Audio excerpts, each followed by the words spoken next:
అసలు శివతత్వానికి ఉన్న గొప్పతనం ఏమిటో తెలుసా? భక్తుణ్ణి నెత్తి మీద పైన పెడతాడు, తాను కింద కూర్చుంటాడు. ఆ మహానుభావుడు తిన్నడు, ఆయన భక్తిని తక్కువ చేసి మాట్లాడడానికి వీల్లేదు. అంత గొప్ప భక్తి తత్పరు. ఆయన యొక్క భక్తికి పొంగిపోయాడంతే శివుడు. ముచ్చి దొంగదండాలు పెట్టి స్తోత్రాలు చేసి బిల్వదళాలు తీసుకొచ్చి వేసేస్తే పొంగిపోతాడనుకోకూడదు. ఆయన అసుతోషుడు, దానికి పొంగిపోతాడు, కాదంటలేదు నేను. కానీ మనసున్న చోట ఆయన పరవశించిపోతాడు, నెత్తి మీద పెట్టుకుంటాడు. ఆయన ఎంగిలి నీళ్లు నోట్లో పట్టుకొచ్చి లింగం మీద ఉమిశాడు, అభిషేకంగా తీసుకున్నాడు. అంటే మనం చేయకూడదు, తిన్నడికి తెలియదు కాబట్టి చేశాడు, దాన్ని భక్తితో స్వీకరించాడు.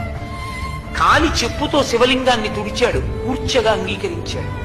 ఎంగిలి మాంసం ముక్క పెట్టాడు, నవ్యోపహారాయతి, మంచి ఆహారం పెట్టామని తినేశాడు.